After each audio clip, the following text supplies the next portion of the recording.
Baik. Assalamualaikum warahmatullahi wabarakatuh. Waalaikumsalam warahmatullahi wabarakatuh.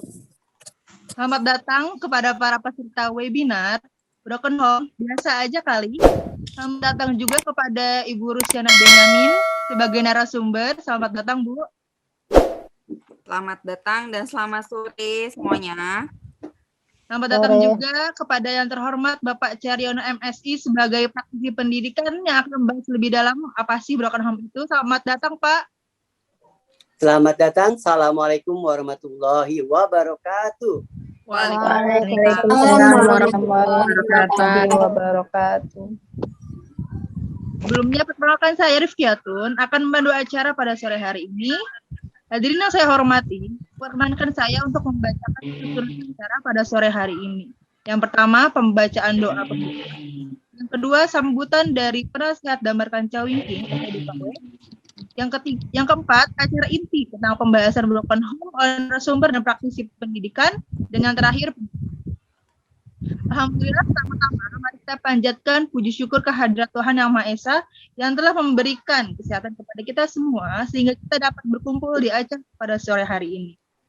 Sebagai penambah respon, marilah kita panjatkan doa kepada Tuhan Yang Maha Esa supaya kita terus diberikan kesehatan walafiat dan supaya acara pada sore hari ini dapat berjalan lancar tanpa hambatan. Berdoa menurut agama dan kepercayaan masing-masing dimulai.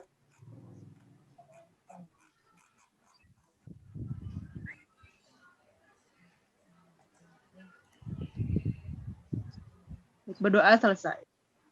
Terima kasih. Acara selanjutnya adalah menyanyikan lagu Indonesia Raya untuk menumbuhkan rasa nasionalisme kita, untuk mengenang perjuangan-perjuangan pahlawan dalam merebut kemerdekaan, dan untuk saat ini terutama pahlawan medis atau pahlawan untuk diri kita sendiri yang sedang berjuang untuk menghadapi pandemi COVID-19. Lagu Indonesia Raya akan dipandu oleh operator kita, Bapak Pramudia, kami persilahkan. Oke.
Indonesia bersatu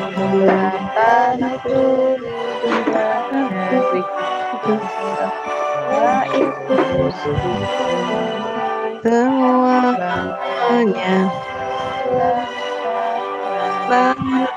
badannya untuk Indonesia Raya.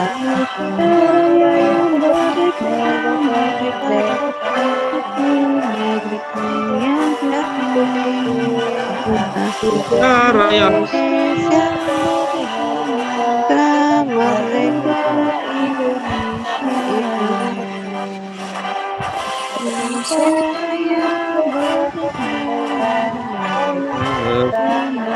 Masa semua.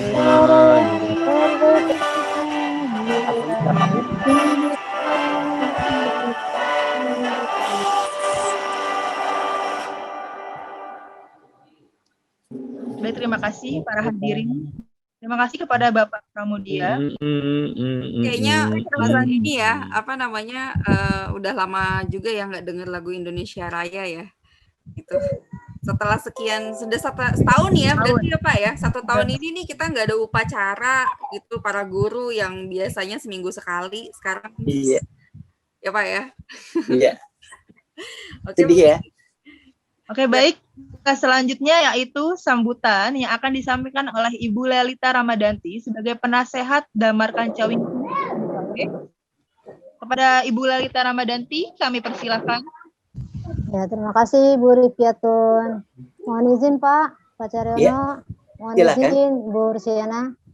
Ya, Bismillahirrahmanirrahim. Assalamualaikum warahmatullahi wabarakatuh.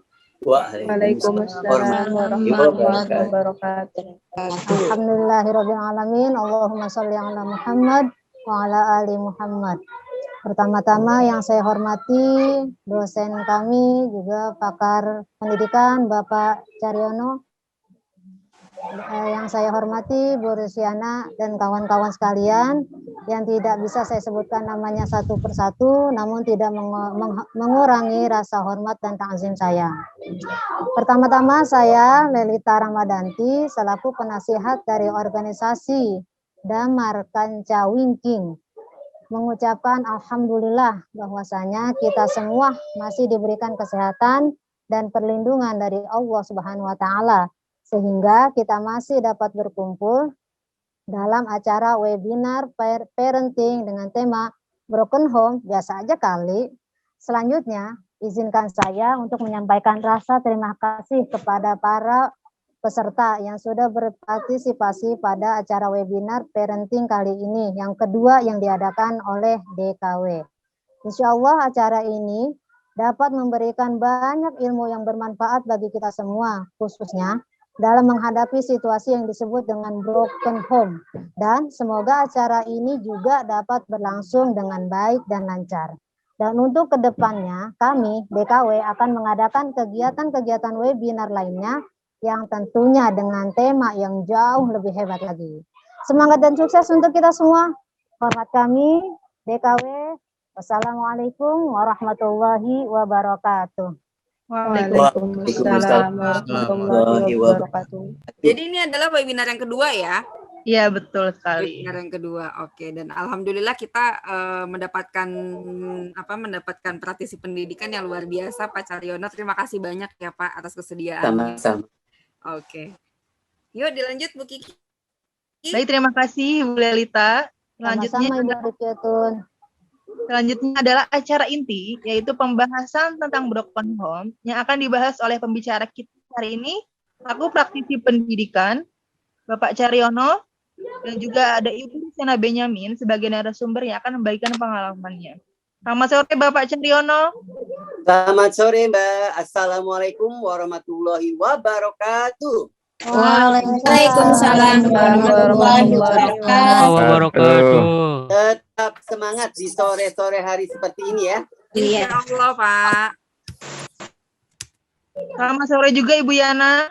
Ya, selamat sore semuanya. Assalamualaikum warahmatullahi wabarakatuh. Waalaikumsalam warahmatullahi wabarakatuh. Pokoknya tetap semangat ya Pak, insya Allah ya. Amin. Oke, mungkin aku pengen minta ke semua peserta untuk bisa men-turn on kan videonya masing-masing. Jadi meskipun kita berjarak ya, meskipun kita jauh di sana, jauh di sini, tapi boleh dong kita say hello dulu semuanya. Hai. Semuanya bisa dinyalain untuk videonya. Oke, selamat sore. Ini saya mau sapa dulu nih juga Pak. Ibu.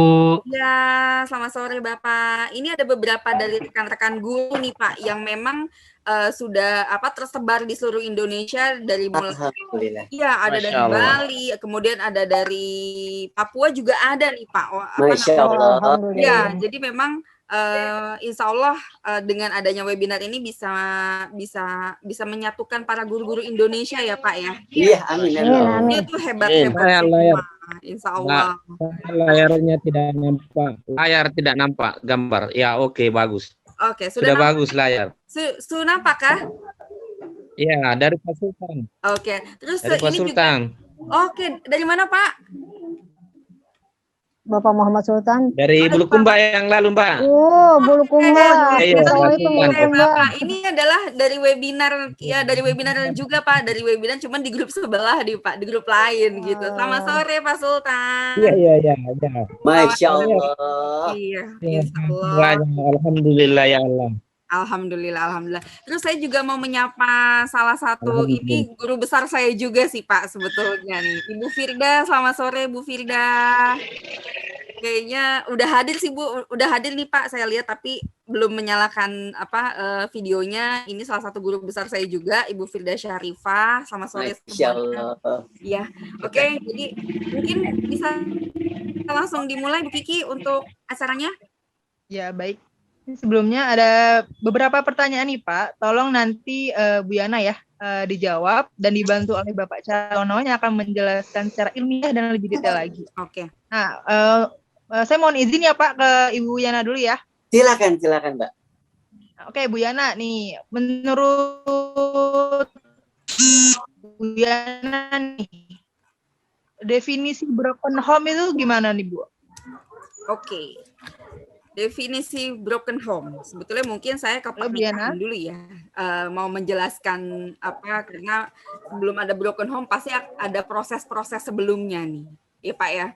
Yes. Jadi pernikahan itu menurut saya adalah salah satu proses menyatukan dua insan manusia dengan segala perbedaan yang ada ya, dengan segala keterbatasan yang ada gitu, untuk menjadikan satu kesatuan, membuat struktur keluarga yang sakinah, mawaddah dan warohmah gitu, dan juga menghasilkan penerus atau keturunan yang baik tentunya gitu. Nah, kemudian bicara tentang masalah broken home ya, kalau menurut saya definisi broken home itu sebetulnya luas gitu. Cuman di Indonesia ini, di kita, broken home itu adalah sesuatu yang retaknya sebuah struktur keluarga yang dari awal sudah dibina, kemudian karena satu dan lain hal itu terjadinya suatu keretakan ya, sehingga akhirnya mengakibatkan, boleh dibilang brok itu kan hancurnya sebuah rumah gitu, hancurnya sebuah rumah tangga. Itu sih definisi menurut saya. Tapi sebetulnya broken home itu adalah luas banget gitu. Anak yang dibilang broken home itu bukan berarti anak yang orang tuanya bercerai gitu. Menurut saya mungkin ya broken home itu macam-macam sih penyebabnya. Ada yang dari perceraian, kemudian memang sebetulnya mereka masih dalam kondisi pernikahan tapi tidak memiliki komunikasi yang baik antara ayah dan juga ibu, atau dari ayah ibu ke anak dan juga sebaliknya, sehingga menimbulkan satu suasana yang tidak kondusif di dalam satu keluarga dan akhirnya mengakibatkan seluruh anggota di rumah itu mencari kenyamanannya masing-masing gitu, dan disitulah awal mula dari sebuah hancurnya sebuah rumah gitu sih kalau menurut saya. Baik, berarti menurut Ibu broken home itu tidak adanya kenyamanan dalam satu keluarga yang mengakibatkan tiap-tiap anggota keluarga mencari kenyamanan sendiri ya? Bisa dibilang seperti itu. Karena memang awal mula dari kenyamanan itu dimulainya dari keluarga, lingkungan rumah gitu. Itu sih Bu Kiki. Nah, baik. Nah, kalau menurut Bapak Caryono nih Pak, sebagai praktisi pendidikan, bisa dijelaskan Pak lebih detail lagi tentang apa definisi broken home? Oke, langsung saja ya. Baik, Assalamualaikum warahmatullahi wabarakatuh. Waalaikumsalam warahmatullahi wabarakatuh. Sebelum kita bicara masalah broken home ya, kita tidak bisa langsung tiba-tiba broken home. Ada sebab akibatnya. Kedua juga, sebelum menikah, orang pasti dikatakan broken heart. Kalau di dalam rumah tangga itu broken home, ya. Tetapi sebelum menikah, Anda mungkin punya kekasih, punya pasangan sebelum menikah itu, lalu putus.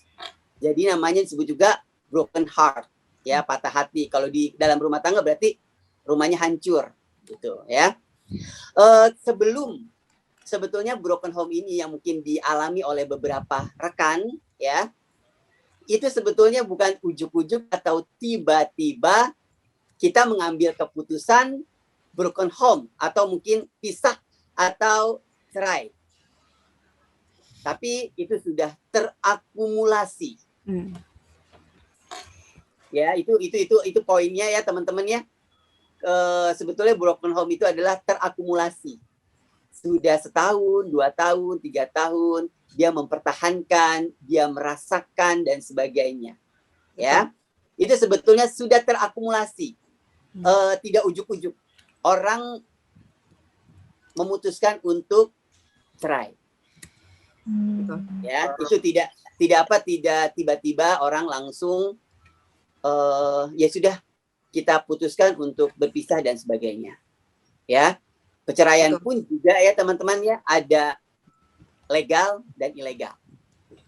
Legal itu berarti secara hukum, secara negara itu resmi. Tapi ada juga yang ilegal. Maksudnya apa? Dengan kurun waktu yang cukup lama, baik itu suami atau istri, itu sudah tidak peduli lagi. Ya, itu jadinya antara perceraian legal dan ilegal. Ya, kalau misalkan ilegal, maaf, kita bertemu baik-baik, kita bercerainya baik-baik. Tapi di masyarakat kita ada juga sebagian teman-teman bahwa suaminya entah kemana, 1 bulan, 2 bulan, 3 bulan, 4 bulan tidak ada kabar dan sebagainya. Ya, itu dikatakan bisa gak bercerai atau dikatakan bercerai dan sebagainya. Kita merujuk ke agama 3 bulan saja atau 4 bulan saja tidak menafkahkan lahir batin, itu sudah dikatakan cerai. Tetapi itu masih ada bukti surat nikahnya. Baik teman-teman, sebelum kita kepada intinya, baik kita ke ke PowerPoint-nya dulu langsung saja.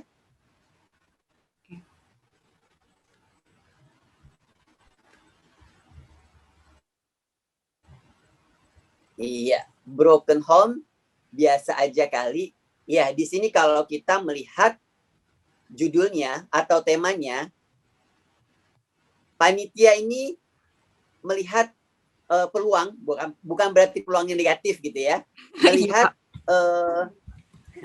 Melihat judul ini seolah-olah boleh saja, ya boleh saja perceraian itu, ya. Tetapi di dalam agama cerai itu diperbolehkan tapi dibenci oleh Allah. Ya teman-teman ya. Ini adalah tema kita atau judul kita yang kita angkat, dan ini kalau kita melihat bagaimana nih perceraian di masa pandemik ini. Saya baca di beberapa jurnal, di beberapa media ya, itu kok kelihatannya meningkat gitu ya, meningkat. Kenapa nih meningkat? Tadi saya sudah katakan terakumulasi. Ya, jadinya sebetulnya bukan hanya karena pandemiknya, tapi sudah beberapa bulan, beberapa tahun gitu ya. Kedua juga kalau memang di saat pandemik ini orang minta cerai, boleh dikatakan ada tekanan-tekanan dari faktor ekonomi, desakan-desakan kebutuhan, itu bisa dipemicu ya, pemicu orang ingin bercerai. Tetapi itu tergantung lagi, bukan berarti saya melegalkan atau saya membolehkan gitu ya, tidak, itu salah besar ya. Tapi bagaimana kita menyikapi dengan kondisi yang seperti ini, masyarakat mengambil tindakan hal seperti itu karena memang punya alasan. Tetapi kalau kita kembali lagi ke agama teman-teman, bahwa agama kita barang siapa yang bertakwa, Allah akan membukakan pintu rezeki dari mana saja. Ya teman-teman ya. Oke, saya dikit cerita. Sebetulnya di beberapa literatur itu disebut juga ada yang namanya jin dasim ya, dasim. Ya, dasim. Dasim itu kerjaannya teman-teman, pada saat waktu Anda sedang boleh dikatakan pacaran, itu dasim ini inginnya ayo cepat kawin, itu tugasnya jin dasim. Ya, dia selalu ayo cepat kawin dan sebagainya, dan melakukan hal yang negatif. Setelah berumah tangga, dasim pun juga berperan. Ayo cerai. Gitu ya. Jadi ada jin dasim ya di dalam agama kita. Oke? Selanjutnya silakan Mas.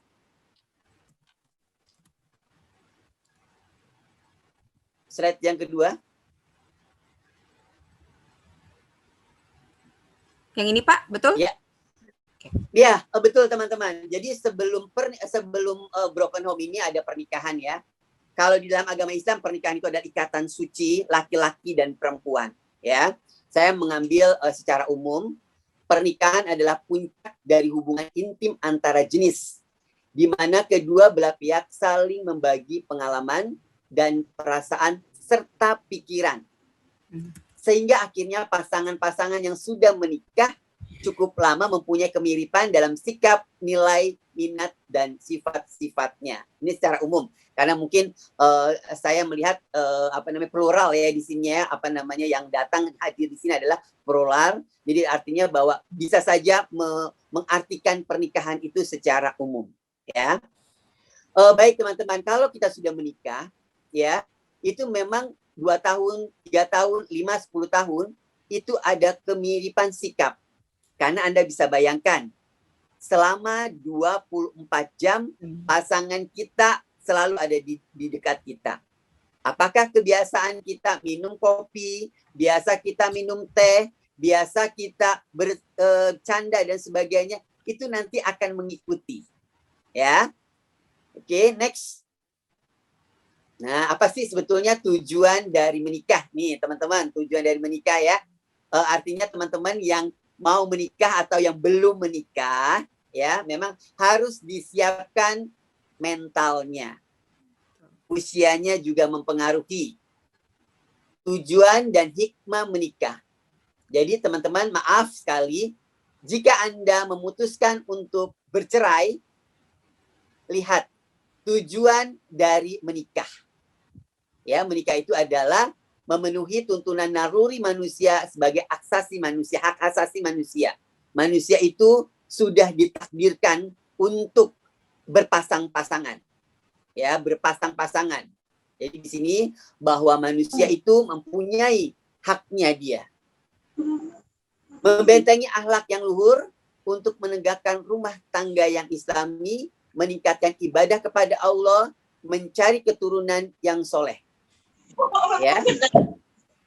Caranya bagaimana? Cara halal untuk menyalurkan nafsu. Ya, jadinya subhanallah, masya Allah. Jadi pernikahan itu adalah sesuatu yang dihalalkan.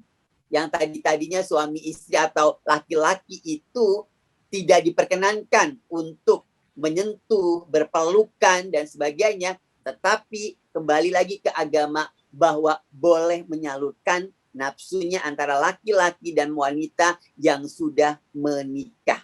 Itu lumrah, manusiawi sekali. Lanjut, memelihara kesucian diri, melaksanakan tuntutan syariat, menjaga keturunan sebagai media pendidikan, mewujudkan kerjasama dan tanggung jawab, mengeratkan silaturahmi. Ini saya ambil dari beberapa sumber seperti ini. Ya, jadi teman-teman, kembali lagi bahwa apa sih tujuan kita menikah? Ya, tujuan kita menikah adalah tadi bukan hanya sekadar status sosial saja. Tapi lebih dalam dari itu. Bahwa adalah ibadah. Ya. Bahwa mengeratkan silaturahmi antara keluarga A dengan keluarga B. Dan disitulah teman-teman Allah memberikan rahmat, sakinah, mawadah, warahmah. Itu ya. Jadi maaf teman-teman, kalau teman-teman memang sudah ada yang pernah merasakan divorce atau bercerai, kembali lagi ke tujuan Anda menikah apa. Mulia sekali. Tidak ada sesuatu yang mulia, akhir dari kehidupan seseorang adalah menikah. Ya, dan dimulai dari pernikahan itu akan melahirkan keturunan-keturunan yang kuat atau yang lemah. Jadi kembali lagi ya teman-teman, bahwa kalau Anda melakukan sesuatu, ya kita juga tidak tahu. Tidak ada yang mau yang namanya cerai. Tidak ada yang mau. Ya, itu manusiawi sekali. Bahwa tidak ada yang mau saya menjadi anak broken home. Tidak mau. Dan saya juga tidak mau dilahirkan dari kedua orang tua yang seperti ini. Tapi itu sudah kembali lagi kepada mindset kita. Bahwa kita diciptakan oleh Allah. Ya, bahwa kita diciptakan oleh Allah dan kita harus beribadat kepada Allah. Ya, jadi teman-teman, mohon maaf kalau memang jadi ini adalah sebuah perjalanan yang sangat mulia, perjalanan yang cukup panjang, mulai dari dari pernikahan sampai Anda bercerai dan bagaimana akibatnya kepada anak-anak kita. Oke, next. Nah, ya. Ini sekali ya, indah sekali sebuah pernikahan. Ini yang buat mau menikah semangat nih Pak kayaknya Pak. Ya, sebentar dulu Mas. Sebentar dulu.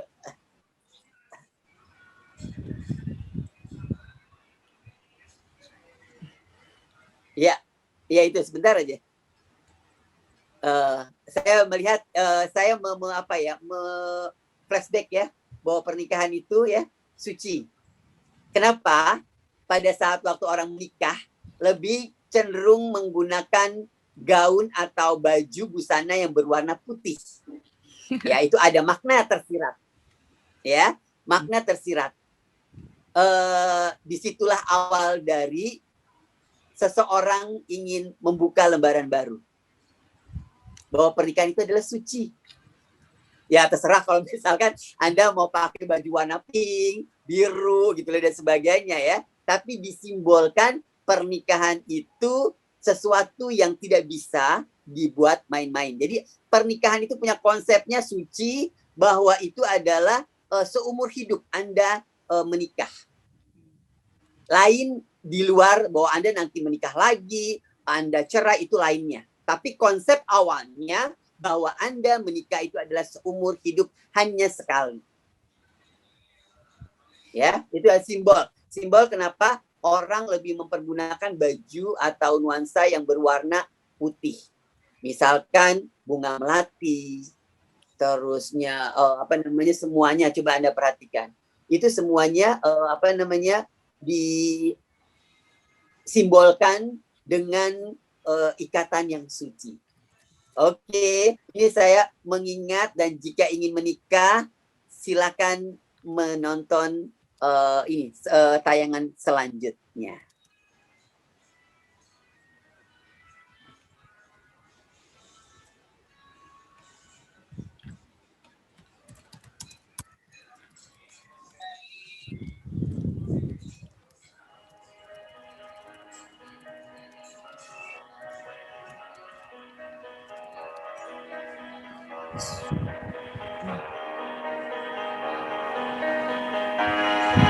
Istriku, kita jatuh cinta bukan pada orang yang sempurna, tetapi kita mampu melihat kesempurnaan pada yang tidak sempurna. Istriku, ajari aku tidak mengungkit apa yang belum Allah berikan, sebab karunia-Nya. Melihat tadi slide yang ditampilkan, rasanya jadi ingat flashback dulu Pak. Oh gitu ya. Dan sedih sih memang karena pada akhirnya ya ini pengalaman saya, suka atau nggak suka 12 tahun.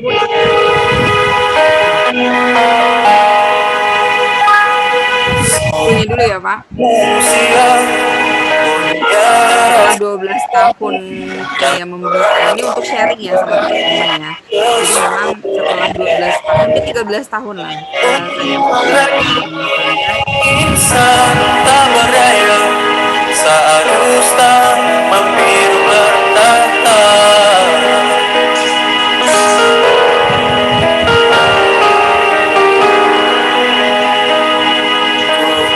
Inginkan dia yang punya setia dan mampu menjaga kemurniannya. Saat ku tak ada, ku jauh darinya. Saya Iya, tapi memang itu adalah pilihan yang sulit banget ya, yang akhirnya harus saya ambil gitu setelah saya 13 tahun berumah tangga, selama 6 tahun tuh saya boleh dibilang berdarah-darah. 6 tahun terakhir tuh mempertahankannya luar biasa. Segala cara sudah saya coba.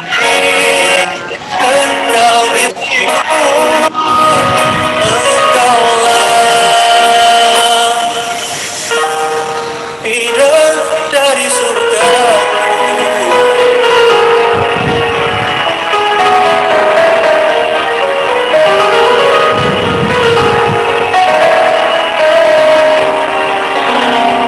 Kayaknya ada masalah ya, Mas Pram ya, di jaringannya ya. Segala kekurangan Halo Mas Pram. percuma di kamu. Jadi mana dulu ya Pak Caryono ya? Saya tadi ngeliat slide. Itu adalah salah satu hal yang dilema banget sih Pak sebetulnya. Iya. Gitu. Betul. Dan ujiannya adalah setelah itu Pak, akhirnya pada saat kita sudah berani untuk memutuskan, nasi udah jadi bubur, gimana caranya bubur itu saya jadikan enak gitu. Mau jadi bubur ayam atau bubur kacang hijau gitu kan. Dibuat sedemikian rupa gitu Pak. Ini halo Mas Pram. Halo Mas Pram. Halo. Videonya.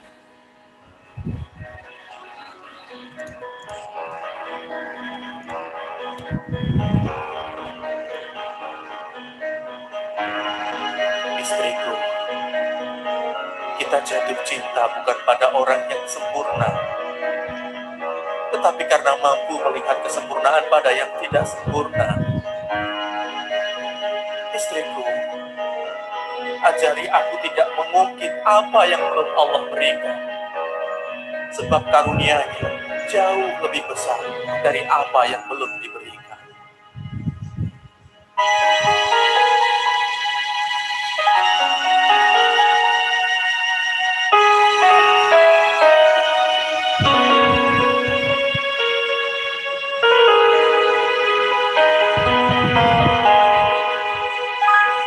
Setiap manusia punya rasa cinta yang mesti dijaga kesuciannya. Namun kadangkala insan tak berdaya saat dusta mampir bertata.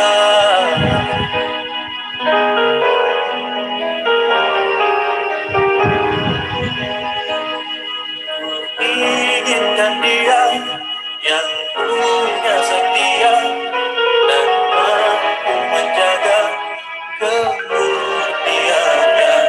Saat ku tak ada, ku jauh darinya, amanah pun jadi penjaganya. Hatimu tempat berlindungku dari kejahatan syahwatku. Tuhanku merestui itu, dijadikan engkau istriku. Engkaulah bidang dari surgaku.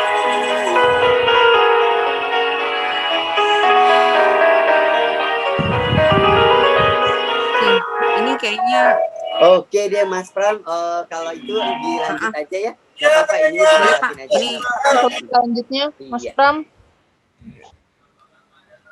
Iya. Luar biasa. Bisa Mas dilanjut aja. oke. Oke. Setelah kebahagiaan itu, setelah Anda menikah, Anda memilih calon suami atau istri, itu adalah satu tujuan kita menikah adalah ibadah. Tidak ada pasangan kita yang sempurna ya teman-teman. Jadi pada saat waktu Anda ingin memutuskan menikah, kita punya nawaitu, punya niat bahwa itu adalah ibadah. Ya mungkin nanti Mbak Yana kalau memang mau menikah kembali ya diniatkan kembali bahwa itu adalah ibadah. Insya Allah Pak.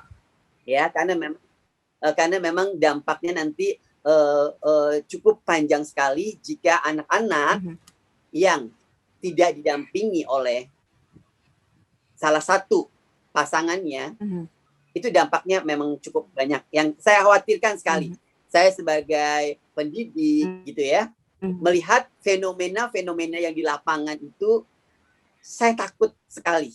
Banyak kasus-kasus ya teman-teman ya, maaf, bukan berarti menakut-nakuti. Ya, jadi kita ambil antisipasi. Contoh, ya, bukan berarti saya menakut-nakuti yang lainnya tidak, tetapi memang ini suatu fakta. Orang anak-anak yang tidak didampingi oleh kedua belah pihak orang tuanya, tidak didekatkan misalkan dengan omnya, dengan kakeknya dan sebagainya, itu banyak sekali teman-teman kasus-kasus yang negatif. Ternyata saya baca, saya tertarik sekali dengan judul ini, saya baca lagi referensi lagi, saya baca lagi di beberapa literatur, ada seorang psikopat yang lahir dari keluarga broken home. Jadi dia tidak mau melihat orang bahagia. Aduh, saya bilang, waduh ini lebih jauh lagi ini efeknya. Gitu loh. Ya, jika anak kita yang mungkin tidak didampingi dengan misalkan dengan kakeknya atau dengan omnya atau dengan siapa, itu akan mengalami yang namanya dia lonely, kesepian. Jadi dia kalau melihat orang bahagia, itu dia akan menghancurkan. Dan akhirnya ya sebagai terapinya memang dia di penjara. Terakhirnya ya, pada akhirnya dia di penjara dengan sebab-sebabnya yang melatar belakangi adalah keluarganya, dia dari keluarga yang broken home. Itu salah satu yang negatif. Tapi kita juga banyak lagi mencontoh orang-orang yang sukses. Orang-orang yang berhasil dari keluarga yang broken home. Gitu loh. Jadinya bagaimana teman-teman melihat fenomena-fenomena di masyarakat ini. Oke, Pak. Lebih jauh lagi teman-teman. Oke. Ya tadi kita lihat dari gambar seperti ini, ya diawali dengan seperti ini. Kalau kita lihat lagi di gambar yang pertama ini, ya broken home adalah istilah internasional untuk keluarga dengan orang tua yang berpisah atau bercerai hingga menyebabkan masalah pada tumbuh kembang anak. Nah, di sini nih. Jadi teman-teman yang perlu Anda garis bawahi adalah menyebabkan masalah pada tumbuh kembang anak. Jadi, anak-anak yang salah ditempatkan, salah diasuh akan menyebabkan tumbuh kembang anak itu bermasalah. Ya, jadi tadi Pak, mohon maaf, apakah semua korban termasuk anak yang menderita broken home itu apakah mampu atau terbiasa untuk melakukan hal menyimpang karena kurangnya perhatian orang tua, Pak? Nah, begini, orang yang utuh saja teman-teman, kalau kita lihat ya di masyarakat ya, yang ibu bapaknya utuh saja, anaknya bermasalah. Perilakunya, akademisnya gitu loh. Bagaimana dengan orang tua yang pincang di sini? Salah satunya divorce atau bercerai gitu ya. Itu banyak literatur yang mengatakan lebih banyak negatifnya dibandingkan positifnya teman-teman gitu loh. Ya, bukan saya menjudge Tetapi kalau lihat dari literatur, tapi kalau saya punya teman, punya saudara, oh dia berhasil kok Pak dan sebagainya, dia tepat ditempatkan Pola asuh ya Pak. pendampingan yang benar. Betul. Betul Pak. Ya, jadi kalau memang Anda untuk memutuskan divorce, bercerai, Anda harus berpikir panjang. Oke, saya ambil, saya harus mendidik. Saya harus begini. Makanya perlu sekali orang yang bercerai, orang yang mungkin sudah meninggal suaminya atau istrinya, itu perlu menikah kembali. Kita sebagai seorang muslim akan berbicara nauzubillah min zalik. Jika anak saya itu nantinya menjadi anak yang ABCD, yang negatif. Ya, di beberapa literatur teman-teman ada kasus itu ada yang jadi LGBT, ada yang jadi homoseks, ada yang jadi psikopat gitu loh, ya. Itu yang ngeri-ngeri banget, yang ada di mata kita di lapangan seperti itu. Ya. Bagaimana kita mengantisipasi hal itu? Orang-orang yang didampingi oleh ibu bapaknya saja bermasalah, apalagi gitu loh, dia ditempatkan di tempat yang salah dalam mendidiknya. Maka dari itu, nauzubillah min dzalik. Jika ada hal-hal seperti itu di lingkungan kita, ya kita memang harus legowo. Oh ya, memang dia disebabkan karena dari keluarga yang sepertinya negatif. Mungkin ada orang yang nggak setuju dengan hal ini, ya. Tetapi banyak kasus disebabkan karena broken home. Oke Pak. Jadi gini Pak, kalau saya pribadi nih Pak ya, yang saya alami benar yang tadi Bapak bilang. Tergantung dari pendampingan ya. Tergantung dari pendampingan kita. Nah, kalau saya karena kalau saya kan dari pihak perempuan ya Pak ya. Pengalaman saya nih. Jadi hampir semua itu kesalahannya dititik beratkan kepada perempuan. Gitu. Yang sudah kebanyakan seperti itu ya, kebanyakan itu. Pasti kesalahan semua ditimpakannya kepada perempuan. Nah, disinilah menurut saya ujian terbesarnya, apakah saya bisa menerima dengan ikhlas dan legowo, oke deh saya dulu yang mengalah demi anak-anak gitu kan. Jadi saya lebih kepada saya nggak peduli orang mau menyalahkan saya apapun, whatever, saya nggak akan peduli gitu.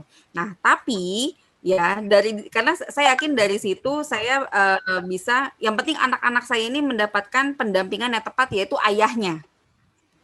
Karena bagaimanapun yang paling tepat adalah ayahnya buat saya gitu ya Pak ya gitu. Jadi memang saya kalau saya setuju sama yang tadi Pak Cardono sampaikan, tergantung nih dia didampinginya sama siapa. Jadi kalau saya lebih memilih kepada ayahnya dia, ayah kandung anak saya. Jadi oke, nggak apa-apa. Saya sedikit mengalah untuk saat ini gitu. Sakit memang iya sakit ya Pak ya. Repot iya. Repot banget Pak. Cuman memang prinsip saya, anak-anak berada dalam satu atap dengan ayah dan ibunya, dengan kondisi mereka melihat saya dan ayahnya itu berantem terus nih Pak. Masa iya kita sudah pisah masih harus ribut lagi sih? Kan gitu, ya kan? Jadi artinya saya harus lebih betul-betul menekankan ego, dan itu saya nggak bisa meminta dari mantan suami nih. Dimulainya dari saya, dan alhamdulillah memang terbukti Pak, gitu kan? Terbukti mereka tuh jadi bisa beliau mantan suami saya tuh jadi bisa lebih legowo, lebih sabar gitu, dan berkomunikasi dengan baiknya pelan-pelan. Akhirnya dia bisa. Karena buat saya ya siapa lagi kalau bukan ayahnya untuk sharing masalah anak. Nggak mungkin saya ke orang lain gitu kan. Jadi itu sih, benar yang tadi Bapak sampaikan. Gitu. Bu Yana atau teman-teman yang pernah mengalami seperti ini, sebaiknya sebagai orang tua yang bijak, baik itu pakar pendidikan, psikolog, akan mengatakan seperti ini. Jika Anda bercerai, anak-anak tinggal dengan salah satunya, sebaiknya jangan menceritakan keburukan pasangan kita. Iya Pak, itu. Jadi biarkan mengalir, dalam arti di sini dia melihat peran ibu bapaknya. Jangan kita cekoki dengan hal-hal negatif, walaupun itu dia yang salah. Ya, apalagi dengan maaf, misalkan Anda punya anak perempuan, terusnya Anda bilang, tuh laki-laki itu seperti ini, seperti ini, seperti ini. Salah besar jika orang tua berkata seperti itu. Kenapa? Nanti yang kita khawatirkan, jangan anak-anak kita jadi korban yang kedua, yang ketiga. Ya, jadi sebaiknya kita sebagai orang tua lebih bijak. Ya, misalkan orang tua kita tidak perlu untuk bicara panjang lebar tentang pasangan kita, buruk-buruknya dan sebagainya. Nanti dia bisa akan mencontoh. Ya seperti itu, ya udah aku juga bisa kok nanti cerai seperti mama atau cerai seperti papa. Gitu ya. Jangan seperti itu. Apalagi nanti dia bisa ilfeel dengan pasangannya. Gitu ya. Jadi itu yang perlu ditekankan kepada orang tua yang memang sudah mengambil keputusan kebijakan terhadap hal perceraian tersebut. Lanjut, Mas.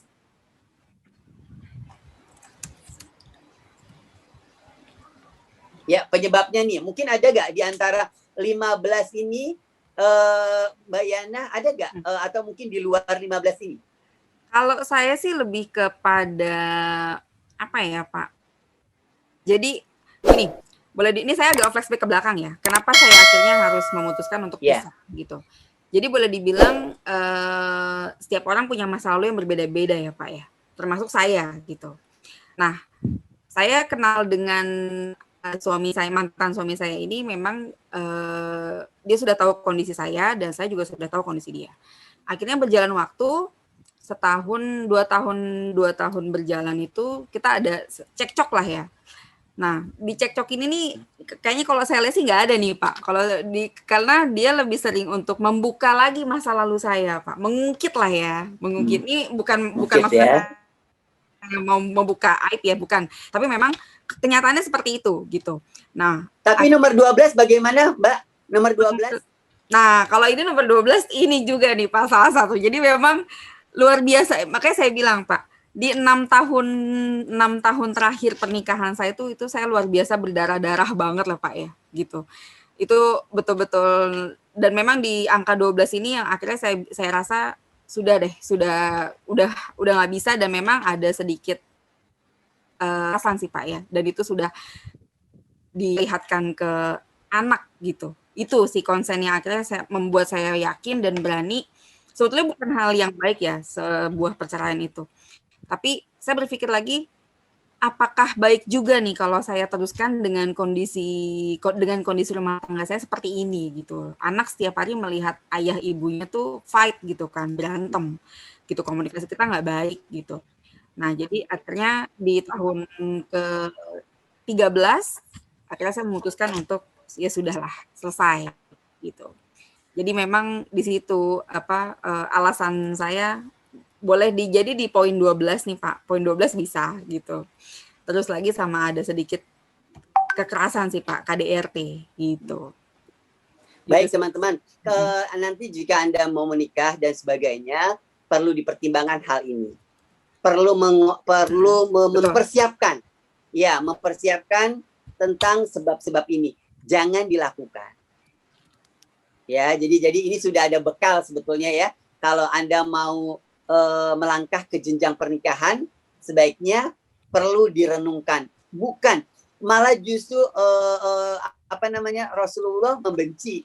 Barang siapa yang tidak menikah itu bukan umatku. Ya, jadi kalau Anda takut banget nanti pasangan saya seperti ini. Oh, nanti akibatnya seperti ini. Oh, tidak. Itu kan dikatakan ya Bu Yana, itu kan sebagian kecil dari masalah-masalah. Sebetulnya juga masih banyak juga masalah yang besar ya. Tapi seperti contoh Mbak Yana ini ada sebuah contoh ya. Tidak dari sekian pernikahan itu berapa orang sih yang mengalami hal seperti itu ya, yang masih bisa menjaga, yang masih bisa mempertahankan dan sebagainya. Oke. Dan mungkin para peserta di sini juga ada yang dihadapkan kondisi yang sama ya Pak Iya, ya? Dihadapkan dengan kondisi yang sama dan mungkin lagi kalau memang ingin share ya Pak ya, ingin sharing, ingin tanya atau mungkin ingin sedikit konsultasi, monggo loh, boleh ya Pak ya? Silakan nanti ya. Boleh kan? Boleh. Kita habiskan dulu dengan ininya, boleh. slide-nya. Oke, ya. Terlepas dari ini teman-teman, dari 15 yang saya temukan di beberapa literatur ini, ada juga sebab broken home itu hanya sebagai status. Jadi dia menikah hanya karena status. Betul. Jangan Anda lakukan hal itu. Ya. Jadi saya katakan banyak status yang dia happy setahun gitu ya. Ternyata akhirnya dia divorce, ternyata dia punya pasangan lain lagi atau mungkin simpanan lain lagi dan sebagainya. Itu banyak sekali, tapi tidak di-follow up ya. Sebetulnya itu juga bukan rahasia umum saja gitu ya. Tetapi jangan Anda lakukan hal itu. Ya, jangan Anda lakukan hal itu. Artinya kalau memang Anda menikah baik-baik, kalaupun memang Anda mau melakukan hal yang lainnya, itu juga dibicarakan baik-baik. Gitu ya. Next, Mas. Nah, ini ya teman-teman ya, yang paling sebagai poin jika kita sudah menikah dan akhirnya broken, terusnya kita punya anak yang jadi bukan korban sih ya, bukan korban. Kalau dikatakan korban dia juga sebetulnya nggak mau gitu ya dijadikan korban, tidak ya. Tetapi efek dari dampak dari pernikahan adalah anaknya. Oke lah, kita sama-sama tidak kita legowo pisah, tapi kita juga berpikirnya adalah dampaknya ke anak. Pernikahan yang memang bercerai itu ujung-ujung memang anak, tidak lebih dari itu. Ya, kalau misalkan masalah harta dan sebagainya kelihatannya easy going deh, ya sudahlah gitu. Tapi ini anak ini akan tumbuh dari sebulan, 2 bulan sampai dia besar, itu akan selalu ada. Tidak ada kata bekas orang tua. Ya, tidak ada. Jadi dia akan selalu mengenang siapa orang tuanya. Ya, tapi yang jadi dampaknya adalah anaknya. Ya, kita cukup jadi sebagai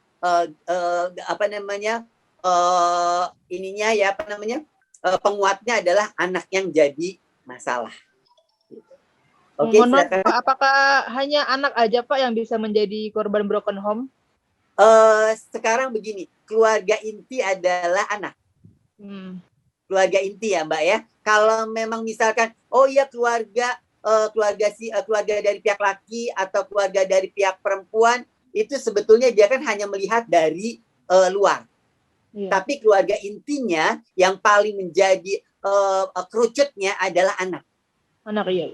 Iya, kalau misalkan tadi saya katakan kalau misalkan keluarga A, keluarga B, aduh nanti gimana nih kita harus mempertahankan, jadi yang ribut dan yang rempong, sebetulnya yang punya titik ininya adalah anaknya, yang jadi fokusnya adalah anaknya. Iya. Ya, oke. Saya lanjutkan lagi nanti kalau nanti Anda ingin bertanya setelah slide ini ya teman-teman ya. Silakan Mas. Iya, ciri-cirinya nih teman-teman ya kalau kita melihat anak ini, saya ada gradasinya nih. Ini kira-kira umur 2-3 tahun. Ya, 2-3 tahun dia lonely juga. Ya, dia kesepian. Dia menunggu someone. Siapa? My father or my mother. Yang dia tunggu seperti itu. Ya, jadi kita nih teman-teman di dalam dunia pendidikan, naluri seorang guru, naluri seorang ibu akan melihat anak-anak yang mengalami broken home. Pandangannya, gayanya, itu akan terlihat. Ya, ini sangat, kalau kita lihat dia. Oke, next. Kita bicara masalah visual. Nah, dia, aduh, kenapa ibu bapak saya seperti ini? Ya, jadi kita tahu tuh anak-anak yang mengalami hal-hal seperti itu, apalagi lihat emosi dia. Kok kelihatannya negatif ya Pak ya? Karena ketidakseimbangan teman-teman. Ketidakseimbangan emosi dia tidak dipadu-padankan antara papanya atau mamanya. Ya, jadi dia memang lonely, cemas, depresi. Nah, di sini teman-teman dampak negatifnya. Masalah kesehatan, rasa malu, kurangnya percaya diri, ketakutan dan kecemasan yang tidak rasional, bisa depresi, ya, bisa juga tadi ada yang mau bunuh diri tuh, ya, karena memang ibu bapaknya beribut, ibu bapaknya selalu ribut di depannya, ya, itu dia mau bunuh diri. Biasanya kalau yang mau bunuh diri itu kira-kira usia SMP dan SMA, ya. Bahkan orang kuliah pun juga melihat orang tuanya karena dia sudah mulai ada perlawanan di dalam dirinya dia. Ya, kalau memang dia sampai memutuskan untuk bunuh diri itu sudah karena faktor orang tuanya, itu sudah hal-hal yang negatif. Gitu. Gejala emosi, kalau lebih dalam lagi dia bisa jadi seorang psikopat, dia bisa menjadi seorang tadi LGBT, gay, ini bisa seperti ini. Saya punya teman ternyata divorce sama ibu bapaknya, dan dia termasuk orang yang tadi ya mengalami gangguan penyimpangan seksualitas. Ya, oke, lanjut Mas. Nah, ini teman-teman, kita karena berada di bidang pendidikan, lebih banyak di bidang pendidikan ya. Jadi anak-anak yang mempunyai orang tuanya divorce atau tadi broken, biasanya rendah di dalam bidang akademis. Gitu, dibandingkan dengan anak yang tidak orang tuanya tidak bercerai. Gitu, ya, kebanyakan sih. Tapi ada juga anak yang karena ibu bapaknya bercerai, dia akan menunjukkan jati dirinya dia, prestasinya dia, dan sebagainya. Dia ditempatkan pada tempat yang tepat. Neneknya support, kakeknya support, omnya support, gitu loh ya. Dia merasa kehangatan, itu akan membuat percaya dirinya dia. Tapi kalau misalkan dia bercerai, terusnya dia ditinggal sama pembantunya dan sebagainya, aduh hancur. Tidak ada pendampingan. Ditempatkan di tempat yang salah. Gitu ya. Jadi teman-teman, jika ada yang memutuskan untuk bercerai gitu loh ya, atau memang sudah bercerai saat ini, sebaiknya Anda tempatkan anak Anda pada tempat yang tepat. Oke, next. Nah, ada yang positif. Kok ada sih Pak yang positifnya? Iya, ada. Jadi anak-anak yang mengalami perceraian, ternyata dia punya sensitivitas. Jadi dia kayaknya, saya pernah mengalami. Jadi dia sensitif terhadap hal-hal yang berbau kasih sayang. Justru ada lagi kasih sayang, cinta. Dia tidak mau lagi korban selanjutnya. Dan yang positif lagi adalah memahami orang lain. Karena kenapa? Dirinya dia pernah mengalami yang disebut juga broken home. Ya, bolehlah kita meminjam kata-kata korban ya, korban dari broken home. Overprotective, ya. Dia jadinya, nah, jadi kalau misalkan punya pasangannya overprotective, waduh, ini jangan-jangan dia nih divorce nih waktu kecilnya nih gitu loh ya. Kalau tadi kok ini nggak boleh, itu nggak boleh, karena tadi dia bentuk bentuk kompetensinya kepada hal-hal yang seperti itu. Kritikus, dia merasa seolah-olah, kenapa harus saya yang cerai? Kenapa saya harus jadi korban orang tua saya cerai? Jadi dia merasa seolah-olah kayak menyalahkan, ya, mengkritik gitulah, mengkritik dan mengkritik. Terus dia mencegah masalah. Nanti dia akan bicara seperti ini, teman-teman. Kamu nggak usah seperti itu, jangan seperti saya, gitu loh. Jadi dia mencegah masalah orang lain. Ya, terusnya juga sebagian orang yang sukses, ya. Jadi tidak negatif, dia menjadi orang yang tidak berguna, tetapi banyak juga orang-orang yang sukses itu dari keluarga yang broken home. Iya, ya. Jadi Anda, teman-teman, bukan berarti saya membolehkan atau tidak. Disinilah ada dampak negatif dan dampak positifnya. Orang-orang yang dampak positifnya ini ditempatkan, dididik dengan tempat yang tepat sekali dia diletakkan atau ditempatkan dalam hubungan sosial. Seperti itu.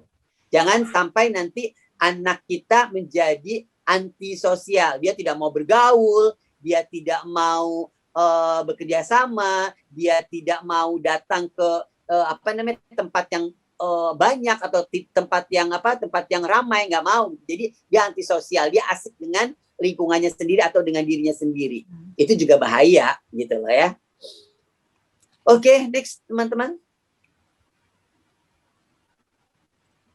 Oke, jadi ini kalau yang teman-teman yang punya pikirannya positif gitu ya terhadap perceraian, dia akan mengatakan tangisan hanya mengacaukan segalanya, tapi senyuman membuat mereka yakin aku tegar. Setuju. Nah, di sini adalah bentuk motivasi, ya, bentuk motivasi bahwa tidak semua anak-anak yang terlahir dari orang tua yang broken, dia menunjukkan gitu. Saya harus tegar. Saya tidak bisa seperti ini. Biarkan orang tua saya yang mengalami, tapi saya tidak.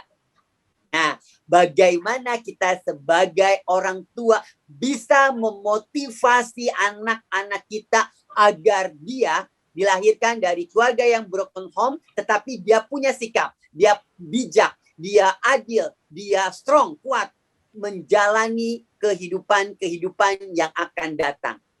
Ya, jadi kalau memang Anda menempatkan anak-anak Anda itu dengan tempat yang tepat, insya Allah dia bisa menunjukkan kepada orang tuanya. Ya, misalkan dia tinggal di mana nih, dia akan menunjukkan misalkan sama papahnya atau sama mamanya gitu loh ya, bahwa saya tidak serapuh itu, gitu.